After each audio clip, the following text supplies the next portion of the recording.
Hello friends, welcome to Savitri cooking YouTube channel. ಇವತ್ತು ನಾನು ನಿಮ್ಗೆ ಹೇಳ್ಕೊಡೋಕೆ ಹೊರಟಿರೋದು ಹಾಗಲಕಾಯಿ ಜ್ಯೂಸ್. ಇದಕ್ಕೆ ಬೇಕಾಗಿರೋ ಇಂಗ್ರೀಡಿಯೆಂಟ್ಸ್: ಹಾಗಲಕಾಯಿ ಒಂದು ತಗೊಂಡಿದ್ದೀನಿ, ಸಿಪ್ಪೆ ತೊಳೆದು ಈ ಥರ ಕಟ್ ಮಾಡಿ ಇದರೊಳಗಿರೋ ಬೀಜ ಎಲ್ಲ ತೆಗೆದಿಟ್ಕೊಂಡಿದ್ದೀನಿ.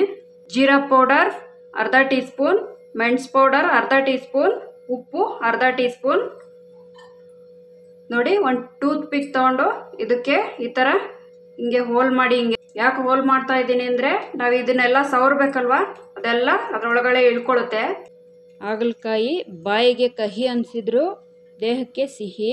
ಇದರ ಉಪಯೋಗ ತಿಳ್ಕೊಂಡ್ರೆ ನೀವೇ ಮತ್ತೆ ಮತ್ತೆ ಹಾಗಲಕಾಯಿ ತಗೊಂಡು ಬಂದು ತಿಂತೀರಾ. ಅಷ್ಟೊಂದು ಔಷಧೀಯ ಗುಣಗಳಿವೆ ಇದರಲ್ಲಿ. ಹಾಗಲಕಾಯಲ್ಲಿ potassium, vitamin A, B, C, E ಹೀಗೆ ಹಲವು ಪೋಷಕಾಂಶಗಳಿದೆ. ಜೀರಾ ಪೌಡರ್, ಮೆಣಸು ಪೌಡರ್, ಉಪ್ಪು. ನೋಡಿ, ಇದನ್ನೆಲ್ಲ ಕ್ಲೀನಾಗಿ ಹಿಂಗೆ ಮಿಕ್ಸ್ ಮಾಡ್ಕೊಳ್ಳಿ. ಇದನ್ನ ಮಿಕ್ಸ್ ಮಾಡಿಕೊಂಡು ನೋಡಿ ಇದರೊಳಗಡೆ ಹಿಂಗೆ ಉದುರಿಸಿ, ಇಲ್ಲಾಂದ್ರೆ ನೋಡಿ ಈ ಥರ ಸವರ್ಕೊಳ್ಳಿ. ಈ ಥರ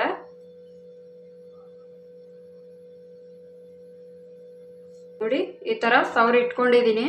ರಾತ್ರಿನೇ ಈ ಥರ ರೆಡಿ ಮಾಡಿ ಇಟ್ಕೊಳ್ಳಿ. ನೋಡಿ, ಈ ಥರ ಒಂದು ಬೌಲು ಇಲ್ಲ ಒಂದು ಪ್ಲೇಟ್ ಮುಚ್ಚಿಬಿಟ್ಟು ಮನೆಯಿಂದ ಆಚೆ ಇಟ್ಬಿಡಿ ಇಬ್ಬನಿಲಿ. ಬೆಳಗ್ಗೆ ತಗೊಂಬಂದು ಇದನ್ನು ಜ್ಯೂಸ್ ಮಾಡಬೇಕು. ರಾತ್ರಿ ಇಬ್ಬನಿಯಲ್ಲಿಟ್ಟು ತಗೊಂಬಂದಿದ್ದೀನಿ. ನೋಡಿ, ಈ ಥರ ನೀರು ಬಿಟ್ಕೊಂಡಿರುತ್ತೆ. ಇದನ್ನು ಮಿಕ್ಸಿ ಜಾರೊಳಕ್ಕೆ ಕಟ್ ಮಾಡಿ ಹಾಕೊಳ್ಳಿ. ನೀರೇನು ಚೆಲ್ಲೋದು ಬೇಡ, ಅದನ್ನು ಹಾಕೊಳ್ಳಿ. ನೋಡಿ, ಈ ಥರ ಕಟ್ ಮಾಡಿ ಹಾಕೊಳ್ಳಿ.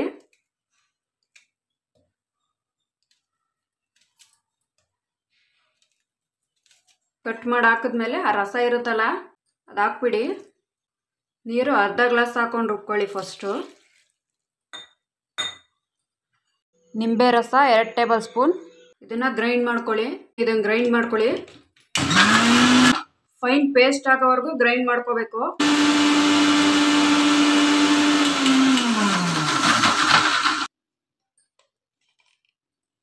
ನೋಡಿ, ಅರ್ಧ ಪೇಸ್ಟ್ ಆದಮೇಲೆ ಇನ್ನೊಂದು ಸ್ವಲ್ಪ ನೀರು ಹಾಕೊಂಡು ರುಬ್ಕೊಳ್ಳಿ. ಇನ್ನು ಅರ್ಧ ಗ್ಲಾಸ್ ಇತ್ತಲ್ವ ಅದು ಹಾಕೊಳ್ಳಿ.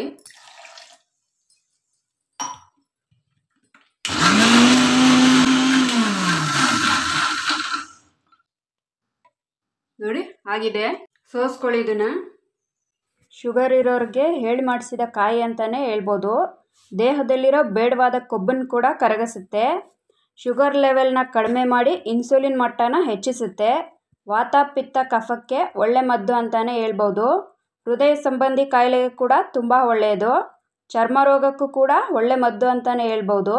ಅಂದರೆ ಅಲರ್ಜಿ, ಸ್ಕಿನ್ ಇರಿಟೇಷನ್ ಆಗೋದು, ಮುಖದಲ್ಲಿ ಮೊಡವೆಗಳು ಬರದಂಗೆ ತಡೆಯುತ್ತೆ. ಮೂಳೆಗಳ ಸಮಸ್ಯೆ ನಿವಾರಣೆ ಮಾಡುತ್ತೆ. ದೇಹದಲ್ಲಿ ರೋಗ ನಿರೋಧಕ ಶಕ್ತಿ ಹೆಚ್ಚಿಸುತ್ತೆ. ದೇಹದಲ್ಲಿ ಉಷ್ಣಾಂಶ ಹೆಚ್ಚಾದಾಗ ಅಂದರೆ ಪಿತ್ತ ಹೆಚ್ಚಾದಾಗ ತಲೆನೋವು ಬರದಂಗೆ ತಡೆಯುತ್ತೆ. ಗಂಟಲು ನೋವು ಮತ್ತು ಕ್ಯಾನ್ಸರ್ನಿಂದ ಕಾಪಾಡುತ್ತೆ. ಇದರಲ್ಲಿ ವಿಟಮಿನ್ ಎ ಇರೋದ್ರಿಂದ ಕಣ್ಣಿನ ದೃಷ್ಟಿಗೆ ತುಂಬ ಒಳ್ಳೆಯದು. ಈ ಜ್ಯೂಸನ್ನು ಯಾರು ಬೇಕಾದರೂ ಕುಡಿಬೋದು. ವಾರದಲ್ಲಿ 2 ದಿನ ಅಥವಾ 1 ದಿನ ಕುಡಿಬೋದು. ಎಲ್ಲ ಸೀಸನ್ನಲ್ಲೂ ಹೇರಳೆಕಾಯಿ ಸಿಗೋದಿಲ್ಲ ಅಲ್ವಾ, ಅದರ ಬದಲಿಗೆ ಈ ಥರ ಹಾಗಲಕಾಯಿ ಜ್ಯೂಸ್ ಮಾಡಿಕೊಂಡು ಕುಡೀರಿ. ಪ್ರತಿದಿನ ಯಾರು ಟೀ ಕುಡಿತಾ ಇರ್ತಾರೋ ಅಂಥವ್ರಿಗೆ ಈ ಜ್ಯೂಸ್ ತುಂಬ ಒಳ್ಳೆಯದು. ಹಾಗಲಕಾಯಿ ಜ್ಯೂಸ್ ರೆಡಿ ಟು ಸರ್ವ್.